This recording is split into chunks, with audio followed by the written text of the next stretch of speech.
حسین ابن علی رضی اللہ تعالیٰ عنہ کا سر انور دستے قاتل نے تب کاٹا جب وہ سجدے میں جھکا ہوا تھا۔ یزید نے کہا میں بیعت لوں گا، امام حسین نے کہا کبھی بھی نہیں دوں گا، یہ سر کٹ سکتا ہے جھک نہیں سکتا۔ سر کاٹ کے نیزے کی نوک پہ چڑھا دیا گیا اور یہ اس بات کا اعلان تھا کہ ہم جیت گئے اور حسینی ہار گئے، اور لشکر یزید میں غوغا مچ گیا، نقارے بجنے لگے کہ ہم جیت گئے، دیکھو امام حسین شہید کر دیے گئے، اور سر کاٹ کے نیزے کی نوک پہ چڑھایا گیا۔ لیکن لشکر یزید سے ہی آواز آئی یہ کیسا سر ہے جو کٹ کے بھی سر بلندی ہے، کٹ گیا ہے پھر بھی اونچا ہے۔ اللہ اکبر، یہ سر سجدے میں کٹا ہے، رب کے حضور عبادت کی حالت میں کٹا ہے۔ حسین آج بھی سجدے میں ہے، اللہ اکبر، حسین آج بھی سجدے میں ہے، بلکہ کٹے ہوئے سر کا رخ زمین کی جانب تھا اور کٹی گردن آسمان کی طرف، یوں نیزے پہ پرویا گیا۔ اللہ اکبر، ایک شاعر نے نقشہ کھینچا، بآنکھ سر نیزے پہ اور سوئے زمین ہے روح، یعنی سجدہ ثانی کی ہے آرزو۔ رکعت کے 2 سجدے ہوتے ہیں، ابھی ایک سجدہ ہوا تھا کہ دستے قاتل نے سر کاٹ دیا، کہا حسین کی پیشانی میں دوسرے سجدے کی تمنا مچل رہی ہے۔ یہ تھا حسین ابن علی کا سجدہ، ساری زندگی رب کے حضور سجدہ قضا نہیں ہونے دیا۔ آج پانی نہیں ہے، اللہ اکبر، آج تیمم کر لیتے ہیں، آج اپنے خون کو اوڑ کر کے حسین نے اپنی پیشانی اپنے مالک کے حضور جھکا کر کے عظیمت کی وہ انوکھی داستان رقم کر دی کہ صدیاں گزرنے کے باوجود بھی ان کی یادوں کے چراغ روشن ہیں۔ جب حضرت امام حسین اور دوسرے آیان و انصار کو شہید کر دیا گیا تو ان کے سر نیزوں کی نوک پہ چڑھا دیے گئے۔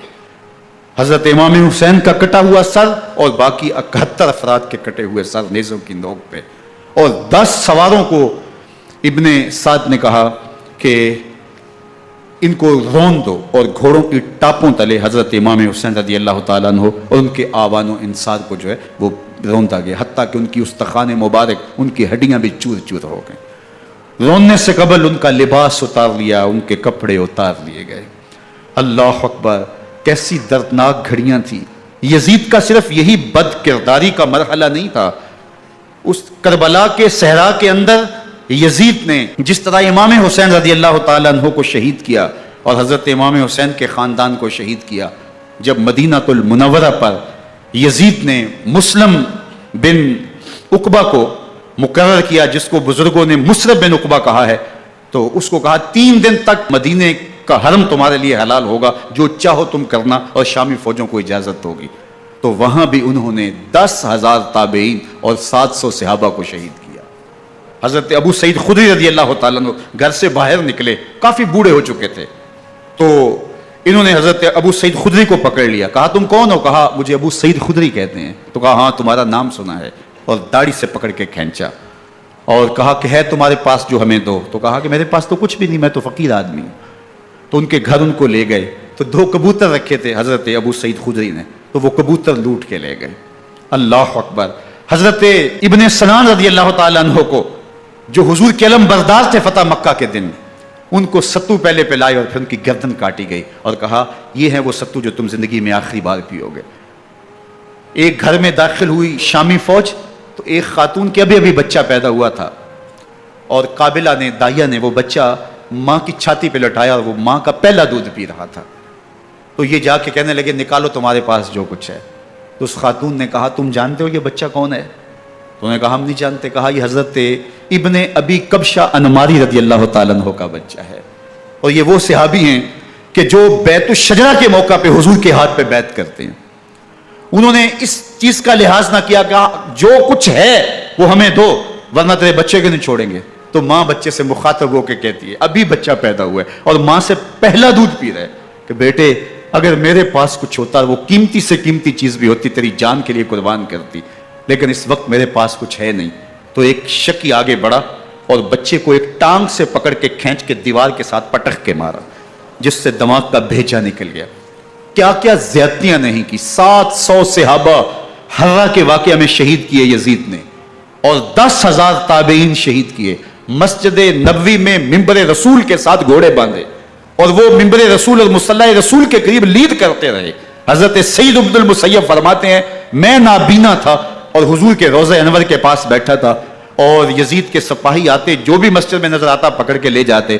مجھے نابینا سمجھ کے چھوڑ دیتے، لیکن میں پریشان تھا کہ ظہر کا وقت ہوگا، عصر کا وقت ہوگا، مغرب عشاء کا وقت ہوگا، نہ اذان، نہ اقامت، نہ جماعت، تو کیسے مجھے پتہ چلے گا کہ نماز کا وقت ہو گیا اور کیسی میری نمازوں کا کیا بنے گا؟ میں اس فکر میں بیٹھا تھا.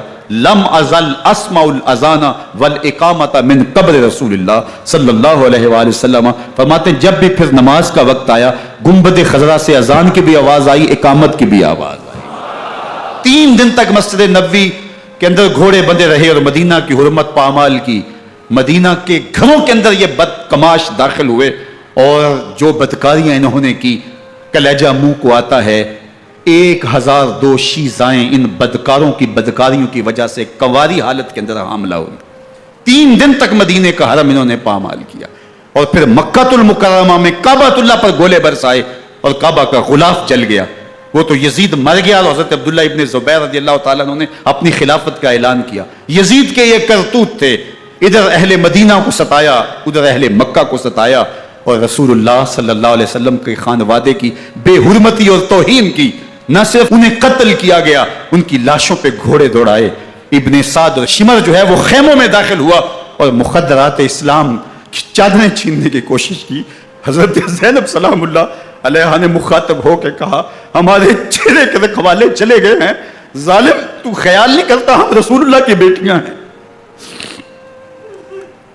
حضرت شہربانو، حضرت زین العابدین اور حضرت زینب سلام اللہ علیہ، ان تینوں کو ایک اونٹ پہ باندھا گیا اور باقی اونٹوں پہ باقی سادات کو، حضور کی شہزادیوں کو باندھا گیا، رسیوں میں جکڑا گیا اور اونٹوں پہ باندھ کر کے کوفے کی جانب آگے آگے شہیدوں کے سر چل رہے ہیں اور پیچھے یہ قافلہ چل رہا ہے. اور جب یہ قافلہ وہاں سے گزرا جہاں لاشیں پڑی تھی، امام زین العابدین 14 سال کے تھے اور بیمار تھے اور ان کا حوصلہ نہ ہوا، وہاں غشی ان کے اوپر آنے لگی. اور وہ منظر ابن کثیر نے، باقی لوگوں سب نے لکھا ہے کہ پھر جب ان کی یہ حالت ہوئی تو پھر سیدہ زینب سلام اللہ علیہ، جنہوں نے ابھی تک بڑے حوصلے کے ساتھ ساری مشکلات کا مقابلہ کیا تھا، اب ان کے بندھن ٹوٹ گئے اور آنکھوں سے آنسو بہنے لگے اور سیدہ زینب تھے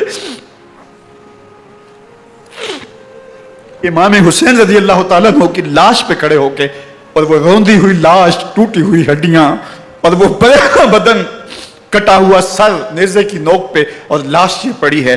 تو حضرت سیدہ زینب نے مدینے کی طرف منہ کر کے جو ہے وہ حضور سے فریاد کی، یا محمد آہو، یا محمد آہو، ھذا حسین بالآراء مزمل بالدماء، یا محمد آہو بناتوں کا سبایا.